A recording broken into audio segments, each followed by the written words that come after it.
Tak, Kristýnko, klusej, jako kdybys vůbec závodit nešla. Jenom přiježďuješ a nenechávej toho koně příliš koukat ven.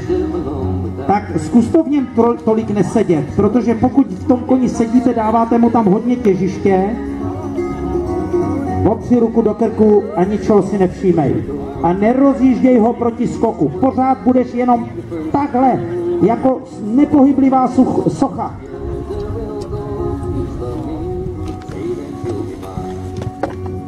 Ano, výborně. Jenom ramenem toč.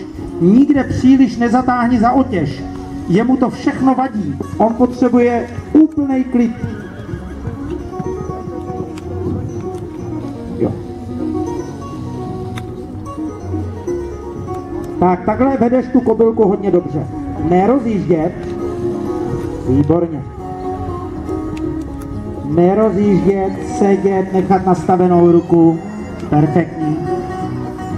Zase, ty chceš jet pomalejc, to znamená ty pomalejc. A ona potom stačí vyskočit, když přijde rychle k tomu skoku.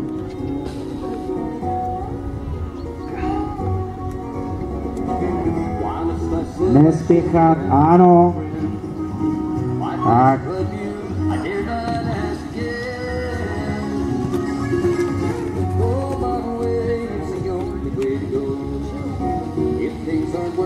Tak to bylo velice hezky a vidíš, že ten koník, jak se nechá vodit a jak je i spokojený. Tak, teď ho pochvál, vem si ho na otěž, dlouho nechvál, protože aby nepřestal pracovat, protože pokračujeme rozeskakování první 4 skoky.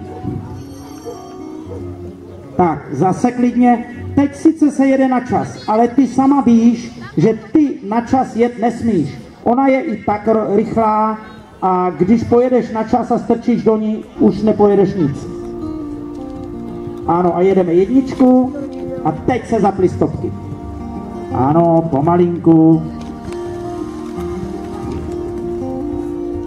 Ano, teď to necháš jenom napnutý a necháš odskočit, dobře. Pořád je takhle, to je moc dobrý.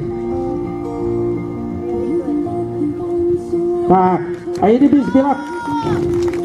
kdybys byla poslední z těch rozeskakujících, nenechy běhat moc, i kdybys byla poslední z těch rozeskakujících, tak ten výkon byl sympatický a moc hezký. A takhle by to mělo být a ona bude čím dál klidnější a bude jí ten parkour takzvaně chutnat.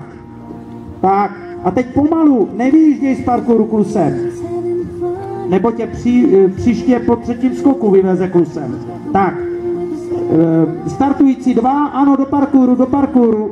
2, 3. Čas 19:98 pro zeskakování, opouští parkour a najíždí nám tam Zdena Horáková. A sní koník Emilka, JK Zdělov a taky se připraví Martina Habětínová, Fargo, Cyclochovice.